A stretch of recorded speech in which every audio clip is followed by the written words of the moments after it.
ಈಗ ಆಲ್ರೆಡಿ ಕೆಲವೊಂದು ವಿಚಾರನ ಭಾಷಣ ಮುಖಾಂತರ ನಾವು ಎಲ್ಲ ಹೇಳೋದೆಲ್ಲ ಹೇಳಿದ್ವಿ ರೀ. ಅಂದರೆ ಈಗೇನು ವಿದ್ಯುತ್ ಸಹಕಾರಿ ಹೆಂಗೆ ಚುನಾವಣೆ ಬರ್ತೈತಲ್ಲ, ಅದಕ್ಕೆ ಅಂದ್ರೆ ದಿವಂಗತ ಅಪ್ಪನಗೌಡ ಪಾಟೀಲ್ ಅವ್ರ ಹೆಸರು ಮ್ಯಾಗೂ ಪ್ಯಾನಲ್ ಮಾಡ್ತು ನಾವು. ಅಂದರೆ ಇದ್ರೊಳಗೆ ಎಮ್ಕನಮಳ್ಳಿ ಕ್ಷೇತ್ರ ಬತ್ತು, ಹುಕ್ಕೇರಿನೂ ಬತ್ತು. ಸೊ ಎಲ್ಲ ಡೈರೆಕ್ಟ್ರು ಈಗ 6 ಜನ ಏನು ಆ ಕಡೆ ಬಿಟ್ಟು ಬಂದಿರಲ್ಲ, ಅವ್ರನ್ನ ಡೈರೆಕ್ಟ್ ಇಟ್ಕೊಂಡು ಇನ್ನು ಹೊಸ 5 ಕ್ಯಾಂಡಿಡೇಟ್ನ ಎಲ್ಲ ಹಿರಿಯರ ಜೊತೆ ಮಾತಾಡ್ಕೊಂಡು ಆಯ್ಕೆ ಮಾಡ್ಕೋತೀರಿ. ಎಮ್ಕನಮಳ್ಳಿ ಕ್ಷೇತ್ರದ್ದು ಸತೀಶ್ ಜಾರಕಿಹೊಳಿ ಯಾವ ಸೆಲೆಕ್ಷನ್ ಮಾಡ್ತಾರೆ ನೋಡ್ಕೊಂಡು ಅಷ್ಟು ಜನ ಕೂಡಿ ದಿವಂಗತ ಅಪ್ಪನಗೌಡ ಪಾಟೀಲ್ ಹೆಸರು ಮ್ಯಾಗ ಪ್ಯಾನಲ್ ಮಾಡಿ ಈ ವಿದ್ಯುತ್ ಸಹಕಾರ ಚುನಾವಣೆ ಮಾಡ್ತೀವಿ ರೀ.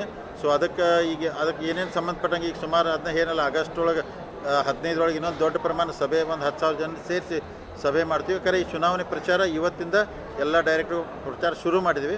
ಪ್ರಚಾರ ಶುರು ಮಾಡ್ತಾರೋ ಅದಕ್ಕೆ ಆದಷ್ಟು ಎಲ್ಲ ನಮ್ಮದು ಪ್ಯಾನೆಲ್ ಬರೋದು ಪ್ರಾಮಾಣಿಕ ಪ್ರಯತ್ನ ಮಾಡ್ತೀವಿ. ಇನ್ನು ಮತದಾರ ಯಾವ ಥರ ಆಶೀರ್ವಾದ ಬಂದು ಅದ್ರ ಮೇಲೆ ನಿರ್ಣಯ ಸ್ವೀಕಾರ ಮಾಡ್ತೀವಿ.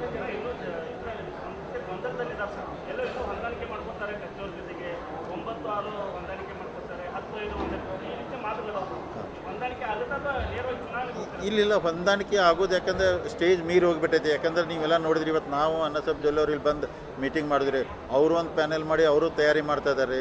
ಸೊ ನಾವು ಒಂದು ತಯಾರಿ ಮಾಡ್ತಾಯಿದ್ವಿ. ಅಂದರೆ ಹೊಂದಾಣಿಕೆ ಆಗೋದಿಲ್ಲ ರೀ. ಚುನಾವಣೆ ಮಾಡೋದನ್ನು ಸೂಕ್ತ, ಯಾಕಂದ್ರೆ ಜನರ ಹಿತದೃಷ್ಟಿಯಿಂದ ಚುನಾವಣೆ ಮಾಡಿ ಒಳ್ಳೇದು. ಯಾಕಂದ್ರೆ ಸುಮಾರು ನೋಡಿ ಎಷ್ಟು ವರ್ಷದಿಂದ ವಿದ್ಯುತ್ ಚುನಾವಣೆ ಆಗಿಲ್ಲ, ಡಿ.ಸಿ.ಸಿ ಮ್ಯಾಗಲ್ಲ. ಚುನಾವಣೆ ಆತಂದ್ರೆ ಅಟ್ಲೀಸ್ಟ್ ಮತದಾರ ಕಡೆ ಎಲ್ಲರೂ ಹೋಗಲಿ. ಯಾವ ಕಾರಣಕ್ಕೂ ಇದು ಹೊಂದಾಣಿಕೆ ಆಗೋದಿಲ್ಲ, ಚುನಾವಣೆ ಮಾಡ್ತೀವಿ ರೀ.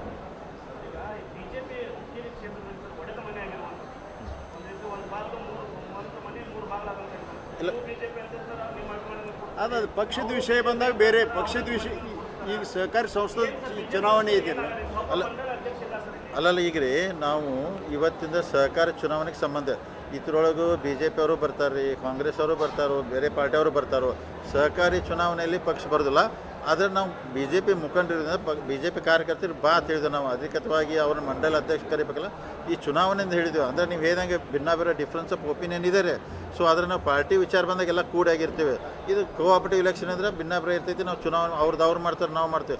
ಪಾರ್ಟಿ ವಿಚಾರ ಯಾವ್ದಾರ ಬರ್ತಂದ್ರೆ ನಾವು ಒಂದೇ ವೇದಿಕೆಯಲ್ಲಿ ಬಂದು ಕೆಲಸ ಮಾಡ್ತೀವಿ.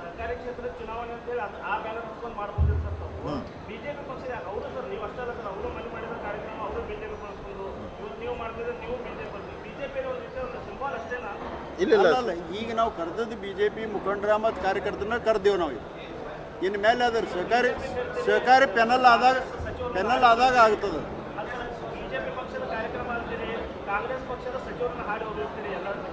ಅಲ್ಲ ಸಹಕಾರದಾಗ ಕೂಡೋದು ಅಂತ ಹೇಳಿದೇವಲ್ಲ ನಾವು. ಈಗ ರೀ ನೀವು ಅಂದ್ರಾಗ ನೋಡ್ರಿ, ಈಗ ನಾವು ಡಿ.ಸಿ.ಸಿ ಬ್ಯಾಂಕ್ ಚುನಾವಣೆ ಮಾಡತ್ತೇವೆ ರೀ. ನೀವಂದ್ರೆ ಸಚಿವರು ಉಸ್ತುವಾರಿ ಸತೀಶ್ ಜಾರಕಿಹೊಳಿ ಅದಾರ ರೀ, ಪ್ರಭಾಕರ್ ಕೋರೆ ಸಾವ್ಕಾರ ಅದಾರ ರೀ, ಲಕ್ಷ್ಮಣ್ ಸವದಿ ಅದಾರ, ರಮೇಶ್ ಜಾರಕಿಹೊಳಿ ಅದಾರ ರೀ.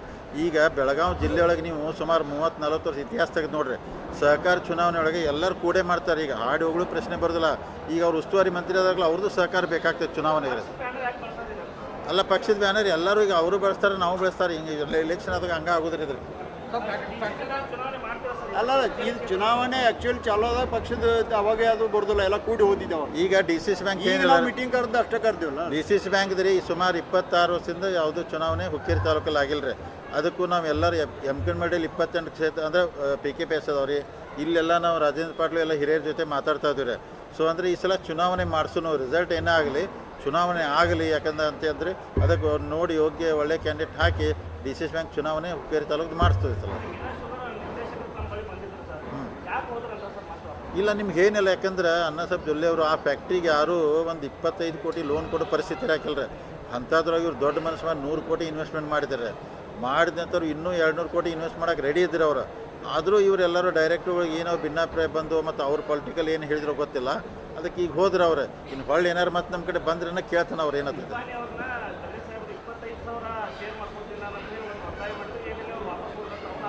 ಅವರು ಹೇಳ್ತಾರಂಗ್ರಿ, ಹೆಂಗೆ ಮಾಡೋಕ್ಕೆ ಸಾಧ್ಯತೆಪ್ಪ ನೀರು ಏರಿಯಾನ ಬರೋದಿಲ್ಲ, ಮತ್ತೆ ಎಲ್ಲಿ ಮಾಡ್ತಾರೆ? ಏರಿಯಾದವ್ರನ್ನ ಮಾಡ್ಬೇಕು, ಹೌದೇನಲ್ರಿ? ಹಾಂ ಬಡ್ಡಿದು ಕ್ಲಿಯರ್ ಹೇಳಿ ನಾ ಇದ್ರಿ. ನಮ್ಮದು ಸಹಕಾರಿ ಸಂಸ್ಥೆ ಹೆಚ್ಚಾಕಮ್ಮಿ ಒಬ್ರಿಗೆ ಹೆಚ್ಚಾಕಮ್ಮಿ ಮಾಡಕ್ಕೆ ಬರ್ತಿದ್ದೇನೆ ರೀ. ಅಲ್ಲಿ ಸಿದ್ಧನಾಥ್ ಫ್ಯಾಕ್ಟ್ರಿಗೆ ಏನು ಒಂದು ಬಾಂಡ್ ಮಾಡಿಯೋ ಅದರ ಇಂಟ್ರೆಸ್ಟ್ ಇಲ್ಲಿಲ್ಲ ಆಗೋದು. ಇಲ್ಲ 15 ಅಲ್ಲ, ಅವ್ರು ಅಂತಾರ್ರಿ. ನೀವು ರೆಕಾರ್ಡ್ ನೋಡ್ರಲ್ಲ ಅಲ್ಲಿ ಸಿಗ್ತೈತಿ. ಏನು ಅವ್ರಿಗೆ ಗೊತ್ತೇನದು, ನಮಗೇನು ಗೊತ್ತು? ನಾನು ನೋಡ್ರಿ ಒಂದು 1.5 ತಿಂಗಳು ಆಪ್ರೇಷನ್ ಮಾಡ್ಬೇಕು ನಾವು ಹೋದೆವು ಅಲ್ಲಿ, ಹಾರ್ಟ್ ಆಪ್ರೇಷನ್ ಮಾಡಿ. ಇವರು ಒಂದು 20 ತಿಂಗಳು ಎಲ್ಲೋ ಬೇರೆ ಕಡೆ ಹೋದ್ರು. ಅವಾಗ ಅವರವರು ವಿಚಾರ ಮಾಡಿ ಬೇರೆ ಕಡೆ ದುಡ್ಡು ಹುಡುಕಕ್ಕೆ ಚಾಲು ಮಾಡಿ 1.5 ತಿಂಗಳೇನೋ 2 ತಿಂಗಳು ಅದ್ರಾಗ ವೇಸ್ಟ್ ಮಾಡಿರೋ ಟೈಮ್. ಅಗದಿ ಚಾಲೂದ ಮ್ಯಾಗ ಎಕ್ದಮ್ ಸ್ಪೀಡಪ್ ಆದ ಫ್ಯಾಕ್ಟ್ರಿ ಹಿಂದೆ ಬಿತ್ತವೆ. ಏನೂ ಸಂಬಂಧ ಇಲ್ಲ ಶೇರ್ ಹೆಚ್ಚು ಮಾಡೋದು. ಮತ್ತು ಹೆಚ್ಚು ಮಾಡ್ರೆ ನೋಡ್ರಿ ಇಲ್ಲಿ ಮೆಂಬರ್ ಇಲ್ಲಿ ಏರಿಯಾದವನ್ನೇ ಮಾಡ್ಬೇಕಂದ್ರೆ ಹೊರಗಿನ ಏರಿಯಾ ಬಿಟ್ಟು ಮಾಡಕ್ಕೆ ಬರ್ತಿದ್ದು ಹೇಳ್ರಿ ಸಹಕಾರ ಸಂಸ್ಥಾದ. ಅಲ್ಲೇ ಒಟ್ಟು ಒಂದು 5-6 ಹಳ್ಳಿ ಇರಬೇಕು. ನಮ್ಮ ನಿಪ್ಪಾಣಿ ಆಗಲಿ ಚಿಕ್ಕೋಡಿ ಆಗಲಿ ಮೇಜರ್ ಹುಕ್ಕೇರಿ ತಾಲೂಕು ಐತೆ ಅದು.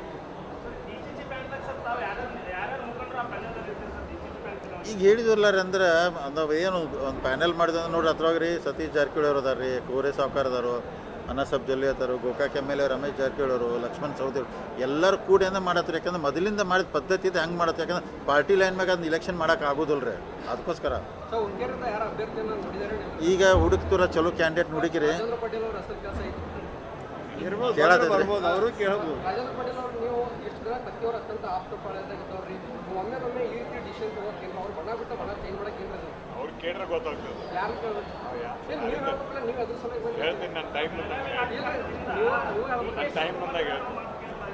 ಇಲ್ಲ ಯಾಕಂದ್ರೆ ಸುಮ್ಮನೆ ಏನಾಗ್ತೈತಿ ಈಗ ಹೇಳ್ಬೇಕು. ಈಗ ಅವ್ರದ್ದು ಅಲ್ಲಿ ಬೆಂಗಳೂರಾಗೆ ಹೆಚ್ಚು ಕೆಲಸ ನೀವನ್ನ ನೋಡತ್ತೀರಿ ಎಲ್ಲ ಟಿ ವಿಯಾಗ ರೀ.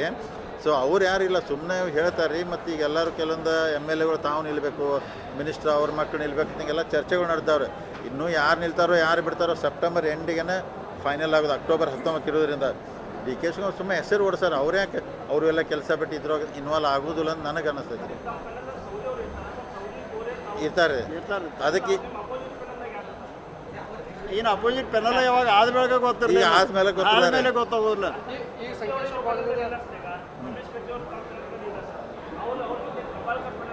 ಇಲ್ಲ ಅವರೊಂದು ಪ್ಯಾನೆಲ್ ಮಾಡ್ಬೋದು ಹೇಳಕ್ಕೆ ಬರ್ದಿಲ್ಲಲ್ಲ ರೀ. ಈಗ ಅಂದ್ರೆ ನಾವು ಅತ್ತಿ ಅವ್ರ ಜೋಡಿ ಇಲ್ರಿ ಈಗ ಸ್ಪಷ್ಟವಾಗಿರಿ. ಸೊ ಈಗ ಅವ್ರು ಇರ್ಬೋದು ರೀ, ಮತ್ತು ಬೇರೆ ಬೈಲಂಗ್ಲು ಯಾರೋ ಇರ್ಬೋದು, ರಾಮದುರ್ಗದಾಗ ಯಾರೋ ಇರ್ಬೋದು, ಅವ್ರೇನು ಪ್ಯಾನೆಲ್ ಮಾಡ್ತಾರಲ್ಲ ಗೊತ್ತಿಲ್ಲ ರೀ. ಸೊ ಅದು ಆಮೇಲೆ ಗೊತ್ತಾಗ್ತೈತೆ ಸ್ವಲ್ಪ. ಈಗ ಸೌದಿ ಅವ್ರದ್ದು ಇನ್ನೊಂದು 3-4 ದಿವಸ ಒಂದು ಫಂಕ್ಷನ್ ಮಾಡೋದು ಸೌದಿಯವರಲ್ಲಿ ಬರ್ತಾರೆ, ಅವ್ರು ಕ್ಲಿಯರ್ ಆಗಿಬಿಡ್ತಾರೆ. ಇಲ್ಲ ಅವ್ರು ಬೆಂಗಳೂರು ಯಾವಾಗ ಬರ್ಲೋರು ನೋಡ್ರಿ. ಈಗ 5 ತಾರೀಕು ರಾಯಬಾಗ ಒಂದು ತಾಲೂಕು ಸಭೆ ಮಾಡತ್ತಾರೆ. ಅಲ್ಲಿ ಲಕ್ಷ್ಮಣ್ ಸವದಿ ಅಲ್ಲಿ ಬಂದ್ರೆ ಅಂದ್ರೆ ಕ್ಲಿಯರ್ ಆಗಿಬಿಡ್ತೈತ್ರಿ. AGM ಅಲ್ಲ, AGM ಡೈರೆಕ್ಟ್ ಅವ್ರ ಸಹಕಾರ ಸಂಘ ಯಾವ್ದು ಆರಿಸಿ ಬಂದಿದೆ ಅವ್ರ ಅಧ್ಯಕ್ಷರು ಎಲ್ಲರೂ ಬಂದಿರ್ತಾರೆ, ಅಲ್ಲಿ ಹಜರಿ ಬೀಳ್ತಿದ್ದ ಅವ್ರ ಸಂಘದವ್ರು. ಅದಕ್ಕೆ ಇಲ್ಲ ಈಗ ನೋಡ್ರಿ ಅದನ್ನು ಸ್ಪಷ್ಟಪಡಿಸ್ತನು. ನಿನ್ನ ಏನೇನ್ರಿ ಈಗ ರಾಹುಲ್ ಜಾರಕಿಹೊಳಿ ಅವ್ರ ಹೆಸರು ಬೆಳಗಾವಂದ ಓಡಾತೈತೆ, ಅದನ್ನು ಬಿಟ್ಟರೆ ಯಾರ್ದು ಹೆಸರು ಓಡಾತಿಲ್ಲ. ನಾನೇ ಅದು ನಮಗೇನು ಮಾತಾಡಿಲ್ಲ ಅದ್ರ ಬಗ್ಗೆ. ಸತೀಶ್ ಅವ್ರಿಗೆ ರಮೇಶ್ ಅವ್ರು ನಾವು ಮಾತಾಡಿ ನೋಡ್ತೀವಿ. ಅವ್ರು ಸತೀಶ್ ಅವ್ರು ಹೆಂಗೆ ಬೆಳಗಾಂ ವಿಚಾರಕ್ಕೆ ಡಿಸಿಷನ್ ತೊಗೋತಾರೆ ಹಂಗೆ ಬರ್ತೈತೆ ಹೇಳಿದ್ರು. ನಾವು ಹೇಳಿದ್ವಿ ನಾವು ವೈಯಕ್ತಿಕವಾಗಿ ನಾನು ನಿಲ್ಲೋದಿಲ್ಲ ಅಥವಾ ನಮ್ಮ ಫ್ಯಾಮಿಲಿಯಿಂದ ಯಾರೂ ಉಪಾಧ್ಯಕ್ಷ ಆಗೋದಿಲ್ಲ. ಯೋಗ್ಯ ಅಭ್ಯರ್ಥಿ ಹಿಡ್ಕೊಂಡು ಅದು ವಿಶೇಷವಾಗಿ ಲಿಂಗಾಯತ ಸಮಾಜದವ್ರನ್ನ ನಾವು ಅಧ್ಯಕ್ಷ ಮಾಡ್ತೀವಿ. ನಿನ್ನ ಸ್ಟೇಟ್ಮೆಂಟು ಕೊಟ್ಟಿದ್ದೀನಿ ನಾನು.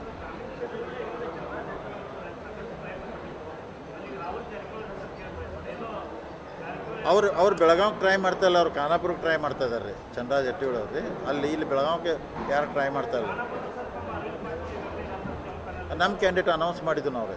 ಅದು ವಿರೋಧದಾಗ ಹೋಗಿನಲ್ಲ ಅವರು ಚಂದ್ರರಾಜ್ ಅಂತಿರಲ್ಲ, ವಿರೋಧ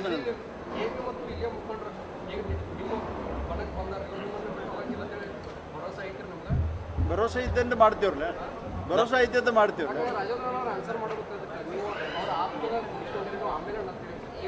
ಅಲ್ಲೆಲ್ಲ ನೋಡ್ರಿ ಒಂದು ನೀವು ಹೇರಲ್ಲ ಈಗ ಅಲ್ಲಲ್ಲ ಒಂದೇ ನಿಮಿಷ ಹೇಳ್ಬಿಡ್ತೇನೆ ರೀ. ಅಲ್ಲಲ್ಲ ಒಂದು ನಿಮಿಷ ನೀವು ಹೇರಲ್ಲ ನಿಮ್ಮ ಜೊತೆ ವಿದ್ಯುತ್ ಸಹ ಬಂದರು ಅವ್ರು ಬಿಟ್ಟು ಹೋಗ್ತಾರೆ ಏನು ಗ್ಯಾರಂಟಿ ಅಂತೀರ. ಈಗ ನಾವು ಪ್ರಾಮಾಣಿಕವಾಗಿ ಚುನಾವಣೆ ಮಾಡ್ತೀರಿ. ರಾಜಕಾರಣದಾಗ ಏನು ಬೇಕಾಗುತ್ತೆ ಇನ್ನು ಮುಂದಿಂದ ಏನು ಹೇಳೋಕ್ಕಾಗೋದಿಲ್ಲ ಭವಿಷ್ಯ ರೀ. ಈಗ ಎಲ್ಲರೂ ಕೂಡಿ ಎಷ್ಟು ಒಳ್ಳೇದಾಯ್ತು ಆ ಸಂಘಕ್ಕೆ ಒಳ್ಳೇದಾಗ ಪ್ರಯತ್ನ ಮಾಡ್ತವ್ರೆ. ಆಮೇಲೆ ಮುಂದಿನ ರಾಜಕಾರಣ ಅಂದರೆ ಯಾವಾಗ ಹೆಂಗೆ ಈಗ ನೋಡಿ ಸಂಕೇಶ್ವರ ಫ್ಯಾಕ್ಟ್ರಿ ಡೈರೆಕ್ಟ್ರು ಎಲ್ಲ ಬಂದು ಇಲ್ಲಿದ್ದರು, ಮತ್ತು ಒಂದು ವಾರ ಆ ಕಡೆ ಹೋದರು, ಮತ್ತೊಂದು ವಾರ ಬಿಟ್ಟು ಮತ್ತೆ ಬಂದರೆ ಏನು ಅಲ್ಲ ಮತ್ತೊಂದು ಅಂದ್ರೆ ಕನ್ಫರ್ಮ್ ಇಲ್ರಿ. ಅಂದ್ರೆ ಜನರಲ್ ಬಾಡಿಗೆ ಬಂದವರು ಇದು ಕಟ್ಬಾಕಿ ಅಂತೇಳಿ 1600 ಮಂದಿನ ಅಷ್ಟೊಂದು ಮಾಡಿ ಈಸಿ ಇಲೆಕ್ಷನ್ ಮಾಡ್ಬೇಕಂತ ಪ್ಲ್ಯಾನ್ ಇದೆ ಅಂತ ಸುದ್ದಿ ರೀ. ಅಲ್ಲ ಅದನ್ನ ಚೆಕ್ ಮಾಡ್ತಾರೆ ಈಗ ಚೆಕ್ ಮಾಡತ್ತಾರೆ.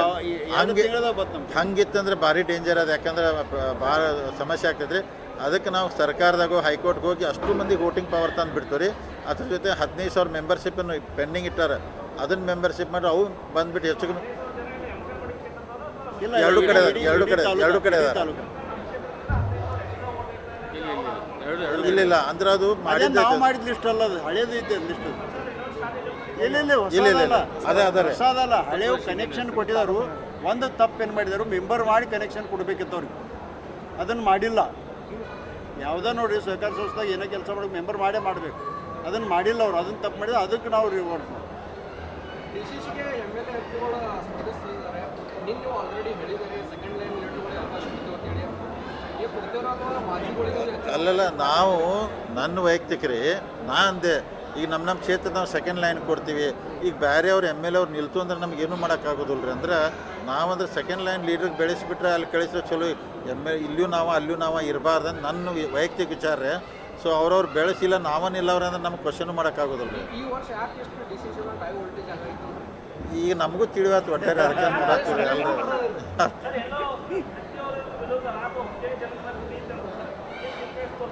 ಹುಕ್ಕೇರಿ ಕ್ಷೇತ್ರ ವಿಶೇಷವಾಗಿ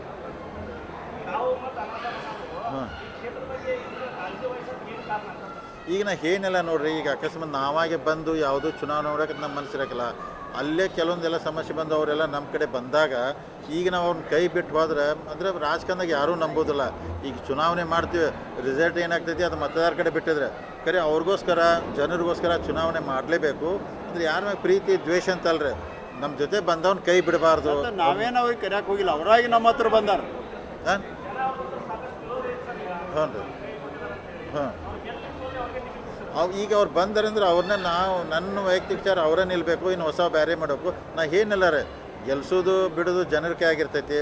ನಾವು ರಿಕ್ವೆಸ್ಟ್ ಮಾಡ್ತೀವಿ, ಕೈ ಮುಗಿದು ಕೇಳ್ತೀವಿ, ಆಮೇಲೆ ಜನ ಏನು ತೀರ್ಪು ಕೊಡ್ತಾರೆ ಅಂತ ಒಪ್ಕೋತೀವಿ ನಾವು.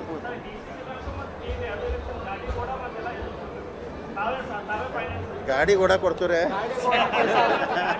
ಗಾಡಿ ಕೂಡ ಪೈಸಾ ಅದೆಲ್ಲ ಆಫ್ ದಿ ರೆಕಾರ್ಡ್ ಹೇಳ್ತಂತ ಅವ್ರಿ. ಇಲ್ಲಿ ಯಾಕೆ ಅದೇನು ಅದ್ರ ಅರ್ಥ ಭಾಳ ಆಗ್ತಾವ್ರಿ. ಓಕೆ, ಥ್ಯಾಂಕ್ ಯು ರೀ, ಥ್ಯಾಂಕ್ ಯು.